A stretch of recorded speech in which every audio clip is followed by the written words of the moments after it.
Hello everyone, it's me Lamani and welcome back to the channel. Today we'll be covering the 2023 Void Gauntlet Easy Mode Guide. Today we'll be covering builds, secondaries, attributes, important perks, gems, Heartrune options, and gameplay tips. Getting started with the builds. When using a Void Gauntlet, this will always be paired with either an Ice Gauntlet or a Life Staff. With that being said, the Void Gauntlet does only have one primary universal build that can be used in PvP regardless of your second weapon. In PvE, this same build can be used, otherwise there is an alternative depending on your preference. The primary universal build uses Petrifying Scream, Oblivion, and Orb of Decay. The focus of this build is to provide frontline support and secure kills through locking them down through various crowd control effects such as Scream, so that your teammates can come through and secure kills. You'll be using Scream on clumps of enemies or single priority targets so that you can root them. It's also a great way to get some survivability through its Fortify effect. Oblivion will be used to strip buffs and provide utility through its stamina return, the weaken and damage it provides, and Orb of Decay will be your main source of damage, but it will also provide great cooldown reduction when it critically hits. The goal of the build is to be a support. You'll be using it with the Ice Gauntlet and just be focusing on crowd control and staying alive. Build number 2 is your PvE healing alternative. While you can use the universal build, you can opt to use something like Essence Rupture in PvE healing for more output. This build will be using Oblivion, Orb of Decay, and Essence Rupture. The idea is that you'll use Oblivion for group utility and to provide increased damage. You'll use Orb of Decay for additional healing since it has a healing over time effect and a burst healing option. And then you'll use Essence Rupture to maintain it on the target so that your DPS and tank have a way to leech damage and heal, and it has a burst healing option. You'll also use Glimpse of the Void so that you can get full cooldown reset and make full use of your Void Gauntlet. If you choose to go into PvE and want to primarily be a DPS only using a Void Gauntlet, you can use a Void Blade build. You can also use this kind of build as a healer so you can act as a pseudo 4th DPS. Blade is typically only really used in a PvE environment, but it can have some PvP viability. The Void Gauntlet takes a slightly different path with secondaries than most weapons do, as it is typically the secondary weapon in most builds. That being said, the primary weapons it pairs well with are the Life Staff and the Ice Gauntlet. When paired with the Ice Gauntlet, the most common build that you will see across wars and other PvP environments is the IGVG Support Mage build in medium armor. This is going to use abilities like Ice Storm, Ice Shower, and Entomb to really emphasize crowd control. It's important to maintain proper cooldown management and discipline, and make sure that you're using your abilities wisely and focusing on the largest clumps of enemies possible to lock down targets and allow your allies to secure kills. The second variation of IGVG is a burst damage mage that dives backlines and looks to pick priority targets. You'll be using Ice Spikes, Ice Storm, and Entomb. Ice Spikes will be great for taking down anybody with low health because of its burst damage potential and its execute. It's important to note with Ice Spikes, you must aim this in a different way. You'll be having to aim at the target's feet and slightly to the right so that you can get 3 spike hits. Ice Storm will have great AoE output and the ability to CC targets, and Entomb will be there for back pocket survival. It's important that you'll be playing with lower cons so that you can do enough burst damage and take down enemies that don't have a lot of defensiveness. If you choose to pair the Void Gauntlet with the Life Staff, there's 2 scenarios. You'll either be an AoE healer for PvP content, or you'll be healing in PvE. If you're wanting to learn more about how you can use your Void Gauntlet with a Life Staff to heal, please refer to our video guide, which is linked in the top right corner. Otherwise, for a complete guide, head on over to Icy Veins, which is linked in the description below. For your attributes, if you play a support medium armor mage, we'll be going for 250 int, 50 focus, and 200 con. It's important to note that 50 focus is crucial for extra cooldown reduction, and it does scale with primary Void Gauntlet damage, so it's still beneficial. If we're looking for more burst damage and using an Ice Spikes build, you'll be looking for 350 int, 150 constitution. You can play 300, 200, or even go less if you really wish. 150 con should give you enough damage output and enough survivability to play in the backline. And if you choose to heal using a Void Gauntlet, you will be focused on pure healing output. In PvE environments, you're comfortable playing around 200 con, but if you're PvP AoE healing, you'll play as low as 100 to 150 con for raw healing output.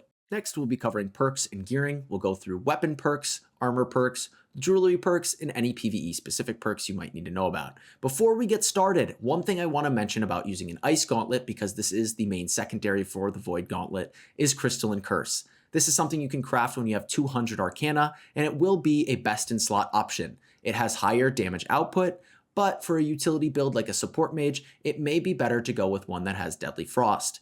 In general, Crystalline Curse can be used across any build and is widely accepted in the New World community as a best in slot general use option. So your Ice Gauntlet will be up to personal preference. For build number 1, this will be the IGVG support mage that plays in the front line. This is a PvP build. On your Void Gauntlet, you'll be looking for Putrefying Scream, Keen, and then you can either choose Vicious or Chain Void. Chain Void will be better for Heartrune generation, Vicious for raw damage output.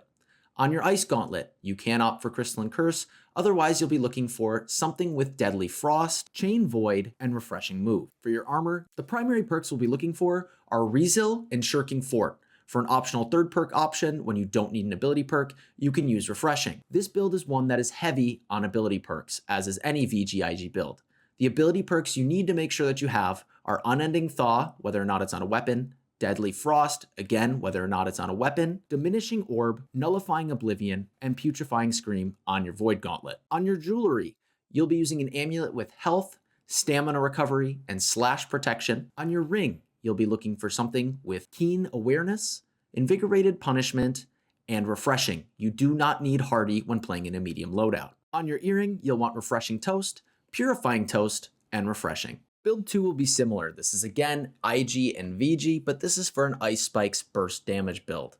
On your Void Gauntlet, again, we'll be looking for Putrefying Scream, Keen, and then a chain weapon damage perk, like Chain Ice. If you'd like to just use your Chain Void Gauntlet from a different build, you can certainly do so. On your Ice Gauntlet, you'll want Iced Refresh, Keen, and then either Vicious or Keenly Empowered. Vicious will be more consistent. Keenly Empowered can increase overall spike damage and help with burst output. You could also use Crystalline Curse if you just want something that's universal. For your armor, we'll again be looking for Resil, Shirking Fort, and Refreshing. The only bonus is that on our pants, we should make sure we have Shirking Energy because we are in a light armor build. The ability perks you'll be looking for are Unending Thaw, Iced Refresh, and for those two, you can choose whether or not you want them on your weapon. Nullifying Oblivion, Diminishing Orb, and Putrefying Scream on your Void Gauntlet. On your jewelry, for your amulet, you'll again want health, stamina recovery, and slash protection. On your ring, we'll be looking for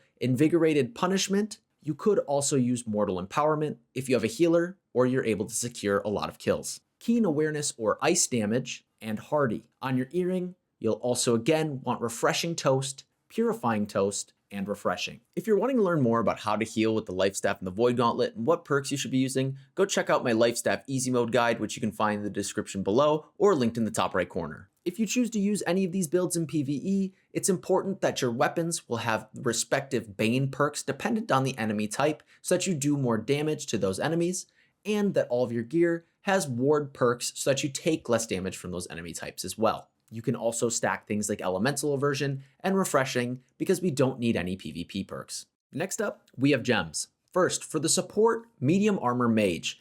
In your weapons, you'll be using Runeglass of Abyssal Opal. We'll be using these for the opal damage as well as the void damage over time. In your armor, you're going to want a 20, 10, 7.5 split for slash protection, physical protection, and elemental protection, or as close as you can get. The best way to do this is to have slash protection on your amulet, and then you'll have 5 Runeglass of Abyssal Onyx, and your jewelry will be all cut pristine opal. You can only put Runeglass gems into your armor. When doing an Ice Spike build, you'll want Runeglass of Frozen Opal in your Ice Gauntlet and your Void Gauntlet, and in your armor, it'll be similar. You will want a still 20, 10, and 7.5 split, and this will use 5 Runeglass of Frozen Onyx and 3 cut pristine opals. As a healer, you'll just use diamonds in your Life Staff and Void Gauntlet, and you'll want a 10-10 split with no Runeglass.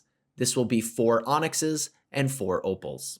If you choose to use any of these builds in PvE, you will only want opals or Runeglass opals because of the elemental damage that comes from mutated expeditions. Next up is Heartrunes. For any IGVG build, it's important to use Grasping Vines, especially the Brutal variant. This is going to apply a rend and can be used on large clumps of enemies to root them in place for a significant duration, but also make them more vulnerable so that it's easier for your allies to pick up the kills. If you're looking for more damage and you're running something like an OPR, you can use Brutal Detonate for raw damage output. If you need a little bit of survivability, it can be beneficial to run any variation of Stone Form, most likely Cunning Stone Form, so that you can get through choke points and run through enemies or just as a back pocket save. In general, Grasping Vines is going to be your go-to option. And lastly, we have Void Gauntlet gameplay tips. The first tip is Orb of Decay usage and detonation. When using Orb, it's important to understand it has a damage phase and a healing phase. When you send it out, the damage orb will deal damage, apply a stack of rend and a damage over time component to any enemy it passes through. As it passes through an enemy, you can reactivate the ability, pop the orb, and it will again hit them, apply rend, and damage over time. The bonus to this is that it can both critically strike on the hit out and the detonation. So you can use this for massive cooldown reduction through the passive that supplies cooldown reduction when you critically hit. It's important that you use abilities like Scream and Oblivion before using your orb, because when you send out your orb, it will also go on cooldown, allowing you to critically strike twice and try and even reset the cooldown of Orb of Decay. When you're healing with it, it's important that when it returns and is green, that as it passes through an ally, you can activate it again for burst healing. You can then supply an ally with a healing over time piece and a quick burst heal. Alternatively, you can let it just come back all the way to you and move forward slightly so you also get the healing over time component. Refreshing Harvest is an incredibly powerful passive that doesn't get used a lot. This will make it so that when you harvest essence by holding right click, you will now have cooldown reduction as well as mana return. Use this in down times, maybe if your cooldown is very close to coming back up, or any point at which you have a little bit of spare time in between fights to force more cooldown usage. Understand Nullifying Oblivion usage. This can remove very powerful buffs like Undying from a hatchet, but you have to understand that it is when Oblivion is activated that it will remove buffs. So you need to prioritize using this initially on clumps of enemies and not dragging them back in. That's why it's important to make sure the cooldown is always active and reusable. Petrifying Scream is one of the best CC lockdowns in the game because it has AoE potential. You can use this on top of gravity wells, shockwaves, or for priority targets and reduce the healing that they receive. It's important that you don't telegraph your Scream. It's incredibly easy to tell when somebody is coming at you with a Void Gauntlet out and when you should be dodging so that you can iframe through the Scream. Try to catch enemies off guard or come from angles that they are not expecting. And lastly, for filler periods where you have no abilities active, it's important to be using your Void Gauntlet primarily. You can light attack and heavy attack because when we're critically hitting, this provides cooldown reduction passively. To get your cooldowns up on your Void Gauntlet is very important for more output, utility, and again, CC. If you do want to use your Ice Gauntlet, it is better to use that on far range targets or for anybody who's affected by Unending Thaw so that you can get a heavy freeze root on them to lock down a kill.